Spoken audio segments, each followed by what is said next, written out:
আমি দাঁড়িয়ে আছি পঞ্চগড় জেলার বোদা থানার কোতোয়া নদীর ধারে।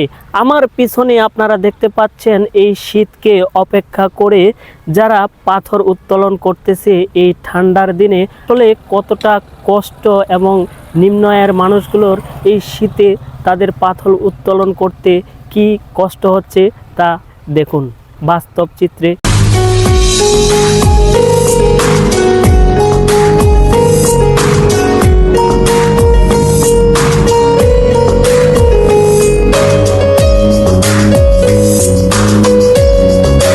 কিসের জন্য বিখ্যাত পঞ্চগড়? চোখ বন্ধ করেই বলবো এক কথায়, বালিয়ার পাথর।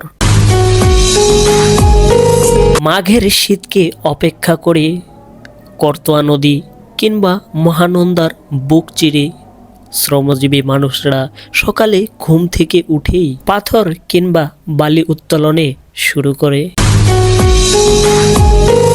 পঞ্চগড়ের পাথর দেশের বিভিন্ন জেলায় গিয়ে তৈরি হয় ব্রিজ, কালভার্ট কিংবা বড় বড় দালান কিংবা ঘর। পঞ্চগড়ের মাটি সোনার চেয়ে খাঁটি। বাড়ির আশেপাশে একটু গর্ত করলেই বেরিয়ে আসে এই পাথরের খনি।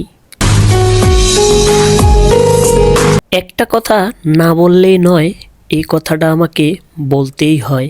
পাথর উত্তোলনে পুরুষের ভূমিকা অপরিসীম। নারী শ্রমিকরা পাথর ভাঙ্গা থেকে শুরু করে বাজারজাত কিংবা পাথরটাকে প্রস্তুত করার জন্য নারী শ্রমিকদের ভূমিকা অপরিসীম। বরাবরের মতো আমি পঞ্চগড়ের ছেলে। দেখা হবে আবার অন্য নতুন কোনো ভিডিওতে।